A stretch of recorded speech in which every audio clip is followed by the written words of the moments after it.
अब यह तो स्पष्ट हो गया कि हमारे वर्तमान जीवन के सुख दुख पर, वर्तमान जीवन के संबंधों पर पिछले जीवन का प्रभाव रहता ही है और उसी वजह से संबंधों के निर्वाह होते हैं। देह से भी जीवन ज्यादा प्रामाणिक और मूल्यवान होता है। इसलिए पिछले जीवन का पति ही सही अर्थों में पति माना जा सकता है। सामाजिक मर्यादाएं कुछ भी कहती हों, पर उन संबंधों को भी नकारा नहीं जा सकता। जब तक उन संबंधों को जीवित नहीं किया जा सकता, तब तक सुख और आनंद की उपलब्धि नहीं हो सकती। और जब तक जीवन में आनंद और सुख नहीं है, तब तक जीवन का कोई मूल्य और महत्व भी नहीं है।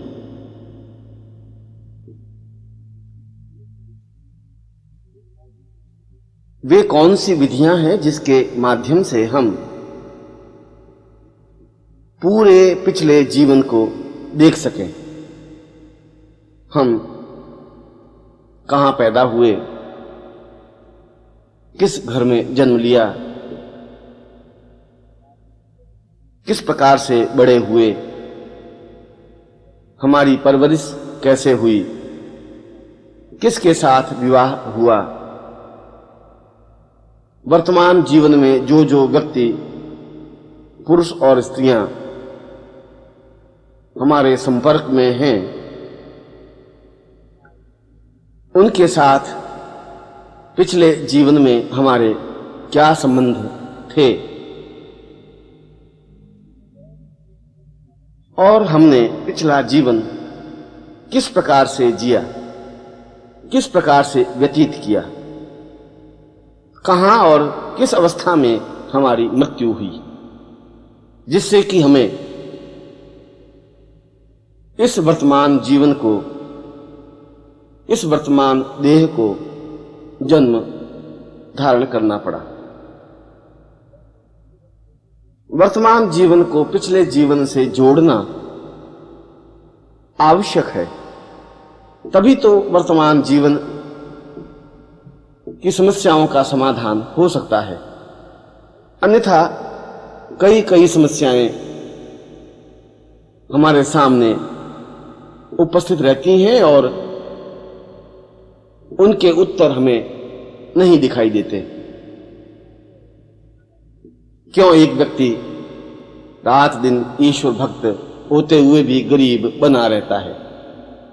क्यों एक पापी और अधर्मी, दुष्ट और दुरात्मा गलत काम करने के बावजूद भी संपन्न और समाज में सम्मानित बना रहता है? किस वजह से हम बराबर बीमार बने हुए हैं? किस वजह से हमारे व्यापार में इतना बड़ा घाटा आया? किस वजह से हमारे जीवन में ही हमारे पुत्र की मृत्यु हो गई? या किस वजह से हम पति पत्नी के बीच मतभेद और तनाव हैं? क्या कारण है कि प्रयत्न करने के बावजूद भी हम संपन्न नहीं हो पा रहे हैं?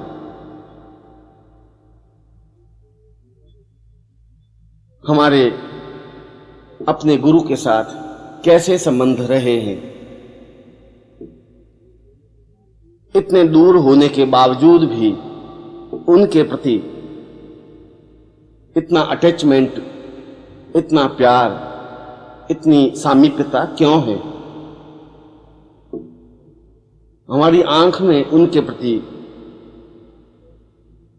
प्यार और आंतरिकता क्यों अनुभव हो रही है? क्यों उन्हें सखा, मित्र, पति या आत्मीय भाव से देखने को मन करता है? उनके पास बैठने से क्यों शीतलता अनुभव होती है? इन सारे प्रश्नों के उत्तर तो पिछले जीवन से जुड़े हुए हैं और इस पिछले जीवन को जब तक देखा नहीं जाता, पिछले जीवन के रहस्यों को स्पष्ट नहीं किया जा सकता, तब तक वर्तमान जीवन को भी नहीं समझा जा सकता। क्योंकि पिछला जीवन और उससे भी पिछले जीवन प्रामाणिक है। ऐसा हो सकता है कि आप वर्तमान समय में हैं, इससे पिछले जीवन और उससे पिछले जीवन में भी आपका अस्तित्व रहा होगा। यह भी सत्य है कि द्वापर युग में भी आपका अस्तित्व कहीं न कहीं पर विद्यमान था और यह भी सत्य है कि उस युग में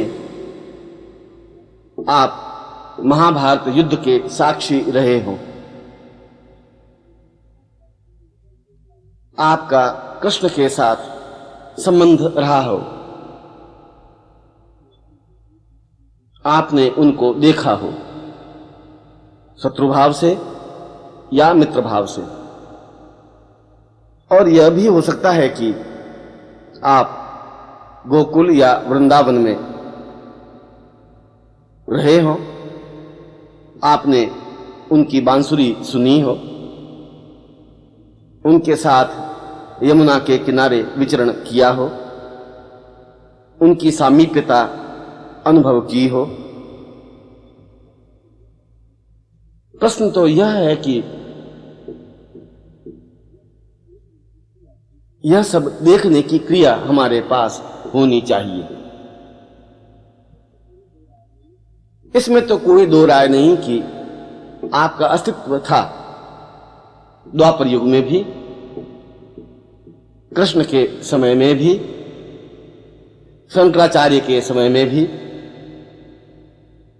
गोरखनाथ और अन्य बुद्ध और महावीर के समय में भी। पर आप किस रूप में थे, कहां थे, किस प्रकार से थे, इसको समझना जरूरी है। तब आपको वह बांसुरी बजाता हुआ कृष्ण इस जीवन में भी दिखाई दे जाएगा और आप आश्चर्य में पड़ जाएंगे कि जो चित्र तस्वीरों में कृष्ण की हमने देखी है, वह किसी और रूप में वर्तमान जीवन में भी विद्यमान है और वर्तमान जीवन में भी आपका उनसे संबंध है। दूसरे शब्दों में, वर्तमान जीवन में भी आपका कृष्ण से संबंध बना हुआ है, शंकराचार्य से संबंध बना हुआ है। उस शंकराचार्य के स्वरूप में परिवर्तन हो गया हो। उस समय वे सन्यासी रूप में रहे हों, वर्तमान समय में वे गृहस्थ या अन्य किसी रूप में हों। दुर्भाग्य यह है कि आपकी आंख में वह ताकत नहीं है कि उस मूल स्वरूप को पहचान सकें। आपके पास वह नजर नहीं है कि जिसके माध्यम से आप उस शंकराचार्य, बुद्ध, महावीर या कृष्ण को निहार सके, देख सके, पहचान सके, क्योंकि उनका स्वरूप, उनका वेश विन्यास बदला हुआ है। पर आत्मा तो वही है, जीवन तो वही है, प्राण तो वही है, और आपके और उनके संबंध तो वही हैं। और यह सब तब हो सकता है जब आपके हाथ में कोई ऐसी युक्ति दे दी जाए जिसके माध्यम से आप अपने पिछले जीवन और पिछले कई जीवन को देख सकें, पीछे की ओर जा सकें, उन संबंधों को परख सकें और उनका तालमेल वर्तमान जीवन से कर सकें। तभी तो वर्तमान जीवन आनंदमय बन सकेगा।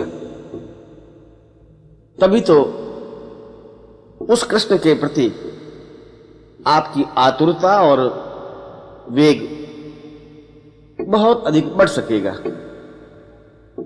तभी तो आप एहसास कर सकेंगे कि अब जीवन का प्रत्येक क्षण उस अद्वितीय विराट स्वरूप के चरणों में व्यतीत हो। ऐसा न हो कि वह विराट व्यक्तित्व हमारे बीच में विद्यमान है और हम उसे पहचान नहीं पा रहे हैं और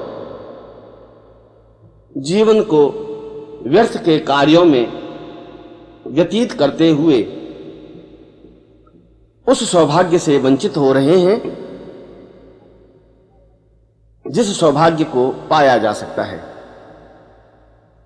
क्योंकि ऐसा सौभाग्य पाने पर ही आने वाला जीवन भी आपके हाथ में बना रहेगा। उनके साथ आपका तादात्म्य जुड़ा रहेगा, उनके साथ आपके मधुर संबंध बने रहेंगे। उनको तो बार बार जन्म लेना ही है और आपको भी बार बार जन्म लेना ही होगा। पर आपसी संबंधों का ताना बाना बिखर न जाए, हमारी आंख धुंधला न जाए, हमारी पहचानने की दृष्टि समाप्त न हो जाए। यही तो जीवन का आधार और प्राण है, यही तो जीवन की चेतना और विश्वास है। और इसी को समझना जीवन में जरूरी है। हम अपने पिछले जीवन को दो तरीकों से देख सकते हैं। एक तो अपने गुरु के माध्यम से, जो गुरु समर्थ है, जो गुरु सिद्धि पुरुष है, जिस गुरु में अपना पिछला जीवन और दूसरों के भी पिछले जीवन को देखने की शक्ति प्राप्त है, जब उसके चरणों में बैठें, जब उनकी कृपा प्राप्त करें, तब उनसे अपना पिछला जीवन पूछ सकते हैं कि मैं कहां पैदा हुआ, कहां बड़ा हुआ, वर्तमान जीवन के जो जो स्त्री पुरुष मेरे संपर्क में हैं, उनसे मेरा पिछले जीवन से क्या संबंध था। और गुरु परत दर परत इन सारे रहस्यों पर से पर्दा हटाने में सहयोग देंगे ही, क्योंकि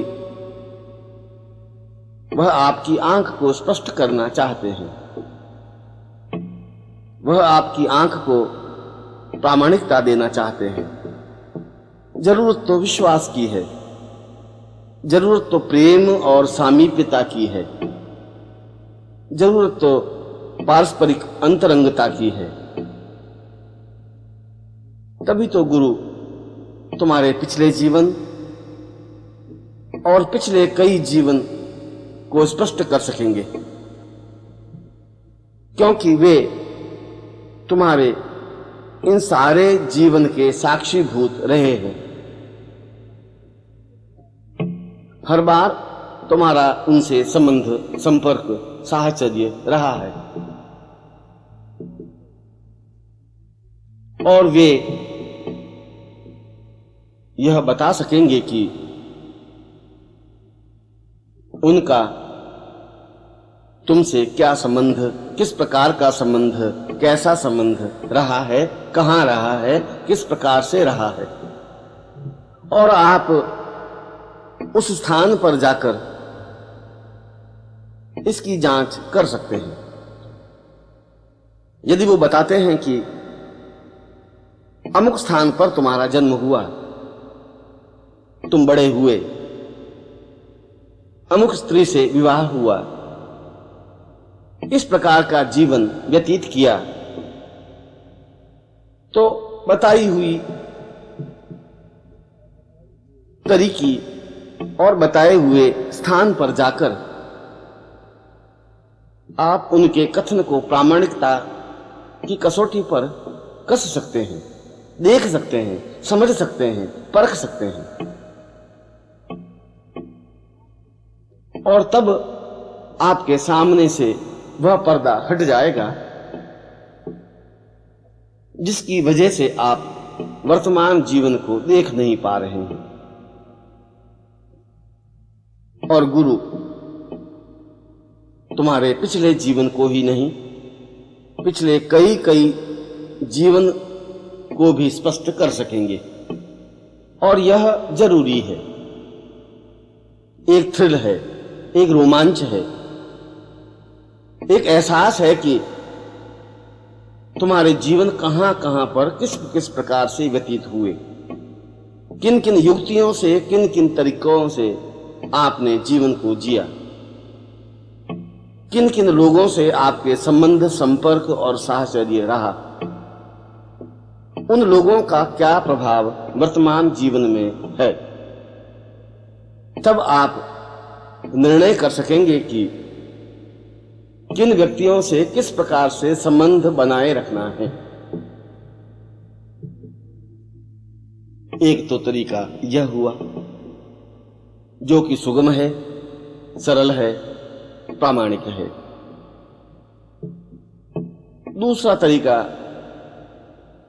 ब्रह्मांड साधना से हुआ। यदि हम ब्रह्मांड साधना संपन्न करते हैं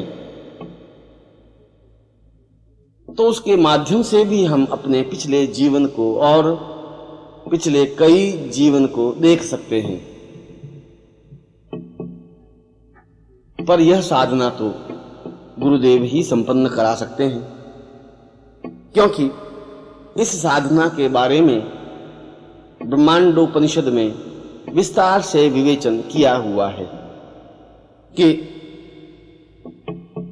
जब किसी व्यक्ति, पुरुष या स्त्री के मन में अपने पिछले जीवन और उससे भी पिछले समस्त जीवन को देखने की इच्छा जागृत हो, तब वह गुरु के पास जाए और उनसे ब्रह्मांड दीक्षा प्राप्त करे, जिससे कि वह ब्रह्मांड साधना संपन्न करने का अधिकारी बन सके। जब ब्रह्मांड दीक्षा प्राप्त हो जाए तब ब्रह्मांड साधना संपन्न करे। यह साधना केवल 30 दिन की है। ब्रह्मांड यंत्र को सामने रखकर शरीर के प्रत्येक अंग को ऊर्ध्वगामी मंत्र से सिद्ध करे। और यह रहस्य, यह क्रिया गुरु सिखा सकते हैं, समझा सकते हैं। और फिर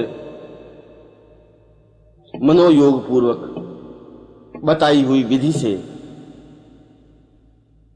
उस ब्रह्मांड मंत्र का निष्ठापूर्वक 5 लाख मंत्र जप संपन्न करे, जिससे कि सारा शरीर ब्रह्मांडमय बन सके, जिससे हमारे सूक्ष्म शरीर पर हमारा नियंत्रण स्थापित हो सके, जिससे हम अपने सूक्ष्म शरीर को वर्तमान देह के अंदर जो दूसरा एक सूक्ष्म और प्राण तत्व है उसको पीछे की ओर ले जा सकें, उतना पीछे ले जा सकें कि वह पिछला जीवन देख सके, उससे भी पिछला जीवन देख सके।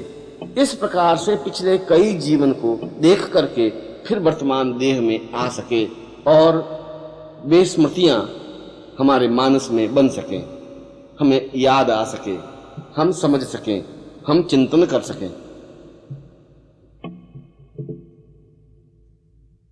इस ब्रह्मांड मंत्र के माध्यम से जहां पिछला जीवन देखा जा सकता है, वहां आने वाले जीवन को भी परखा जा सकता है कि हम कहां जन्म लेंगे, किस प्रकार से जन्म लेंगे, क्या हम सिद्धाश्रम में प्रवेश कर सकेंगे, क्या हम सशरीर सिद्धाश्रम में रह सकेंगे, और किन तरीकों से हम अपने अगले जीवन को संवार सकते हैं, सुधार सकते हैं, सजा सकते हैं। ब्रह्मांड मंत्र एक अत्यंत गोपनीय और महत्वपूर्ण मंत्र है,